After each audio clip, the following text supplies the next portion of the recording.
শিৱসাগৰ জেঙনিকটীয়া টেক্সিআলি অঞ্চলৰ ৰাইজে পবিত্ৰ ঈদ উল ফিতৰৰ আগদিনা NSIDCLৰ চৰম অকমন্যতাৰ বাবে জিয়াটো ভুগিবলগীয়া হৈছে। NSIDCLে পথৰ দাঁতিৰ খাল বন্ধ কৰাৰ গুৰুত্বৰ অভিযোগ একাংশ গঞা ৰাইজৰ। উল্লেখযোগ্য যে বিগত প্ৰায় কেইদিনমানৰ আগতে স্থানীয় ৰাইজে পথ অৱৰোধ কৰিছিল আৰু তাৰ পৰৱৰ্তী সময়ত শিৱসাগৰ জিলা প্ৰশাসনৰ উচ্চপদস্থ বিষয়া আহিছিল যদিও কেৱল প্ৰতিশ্ৰুতি দি দায়িত্ব সামৰাৰ অভিযোগ কৰিছে একাংশ স্থানীয় ৰাইজে। সঁচাকৈ এইটো বৰ দুৰ্ভাগ্য বিষয় যে আমি আজি কাইলৈ আমাৰ ঈদ উল ফিতৰ, কিন্তু আমি আজি 15 দিনৰ পৰা এটা ভুক্তভোগী হৈ আছো যে আমাৰ ইয়াত যিটো পানীৰ ব্যৱস্থা মানে ড্ৰেইনৰ ব্যৱস্থা নোহোৱাৰ কাৰণে আমাৰ ৰাস্তাৰ ওপৰত পানী, কিন্তু আমাৰ গোটেই ৰমজান মাহটো এই পানীৰ ওপৰেদি মানুহ মছজিদলৈ যাবলগীয়া হৈছে। কিন্তু কালি আমাৰ ৰাইজে পথ অৱৰোধ কৰাৰ কাৰণে যেতিয়া প্ৰশাসনৰ মানুহ আহিলে, প্ৰশাসনৰ মানুহে আহি চাই পেলাই যে এইটো আমাৰ যিটো নেশ্যনেল হাইৱে আমাৰ বনাই আছে অভাৰব্ৰিজ, তাৰ চাইডত যিখিনি মাটি পেলাই দিলে ড্ৰেইন বনাম বুলি, সেই মাটি পেলোৱাৰ কাৰণে আমাৰ এই গোটেই পানীটো ৰৈ গৈছে। তাৰ কাৰণে পানীৰ কোনো ব্যৱস্থা নাই আৰু এই NSIDCLে সিহঁতি আমাৰ কোনো ব্যৱস্থা লোৱা নাই আৰু তাৰ কাৰণে আমি চৰকাৰখনকো আমি অনুৰোধ জনাইছো যে তেওঁলোকে জানিব লাগে যে আমাৰ এই ৰুটটো সঁচাকে আমাৰ প্ৰগতি চাৰিআলিৰ পৰা চাৰ্কিট হাউচলৈকে এইটো VIP ৰুট, কিন্তু তাৰ স্বত্তেও আমাক চৰকাৰখনেও চোৱা নাই আৰু প্ৰশাসন আহিছে যদিও আমাৰ একো কোনো সুব্যৱস্থা কৰি দিয়া নাই। হয়, আপোনালোকে দেখিছে আমাৰ এই শিৱসাগৰ নগৰ দাঁতি কাষৰ এখন জেঙনিকটীয়া গাঁও, যিখন গাঁৱত আজি আমি জলমগ্ন বুলি ক'ব লাগিব।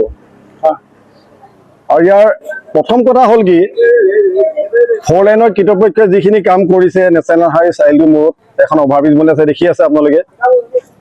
তাত তেখেতলোকে ড্ৰেইন খান্দি দিলে, ড্ৰেইন খান্দি দিয়াৰ পিছত যিখিনি ড্ৰেইনৰ মাটি পেলাই আমাৰ কিনাৰত যিটো মাটি পেলাই দিছে আমাৰ ড্ৰেইনটোৰ ওপৰত, তাত সেইটো ৰাস্তাই পানী যায় আমাৰ, তেখেতলোকে তাত মাটি পেলাই দিলে। আৰু 2 নম্বৰ কি হ'ল, আমাৰ এতিয়া সমষ্টি বদলীকৰণ হ'ল। এতিয়া বৰ্তমানে আমাৰ বিধায়ক সুশান্ত ডাঙৰীয়া, তেখেতে আজি পৰ্যন্ত আমাৰ ইমান দিন সমস্যাত ভুগি আছো, আজি পৰ্যন্ত আমাৰ কোনো ধৰণৰ খবৰ লোৱাত আমাৰ পৰিলক্ষিত নহ'লে। গতিকে তেখেতক আমি অনুৰোধ কৰিছো, তেখেতে আহি পেলাই আমাৰ গাঁৱৰ এই দুৰ্দশা চাওক, ৰাইজে কেনেকে ধৰণে ঈদৰ নামাজ কাইলৈ পঢ়িব। আৰু তৃতীয় কথাটো হ'ল, আমাৰ গাঁৱৰ যিখিনি আমাৰ নিজৰ ভাই ককাই, তেখেতলোকে কি কৰিছে, 4 লাইনৰ মাটি কিনি পেলাই ঘৰ পদূলি বনাই দিছে। তেখেতলোকে আমি অনুৰোধ কৰিছিলো যে আপোনালোকে পানীৰ বাটটো বন্ধ নকৰিব, যে আমাৰ পানী যোৱা ব্যৱস্থাটো কৰি ৰাখক। তেখেতলোকে ক'লে আজি আমি 4 লাইনৰ 22,000 টকা মাটি কিনিছো, 11,000 টকা দি পেলাই আমি লেবাৰ পেমেণ্ট কৰিছো মাটি পেলাবৰ কাৰণে, কিন্তু তেখেতলোকে 3,000 টকা দি পেলাই কালভাৰ বনালে সেইটো সমৰ্থন নাইকিয়া। গতিকে প্ৰশাসনক অনুৰোধ কৰিছো, তেখেতলোকে অতি সোনকালে আহি পেলাই আমাৰ ৰাস্তা যাতে মুকলি কৰি দিয়ে, আমাৰ চলা ফুৰা যাতে সুব্যৱস্থা এটা কৰি দিয়ে। এইটো আমি প্ৰশাসনক দুখ নিদিওঁ। আজি আমাৰ চাৰ্কুল অফিচাৰ মেডাম আহি চাইছিলেহি, এতিয়া তেখেতলোকক ঘৰ গৈ কৈছে কাৰোবাক ৰাস্তাটো মুকলি হ'ব, কিন্তু ক'লেতো নহ'ব, কামটো কৰিব লাগিব। গতিকে আমি অনুৰোধ কৰিছো যাতে আমাৰ কামটো অতি শীঘ্ৰে কৰি দিবৰ বাবে আমি অনুৰোধ জনাইছো।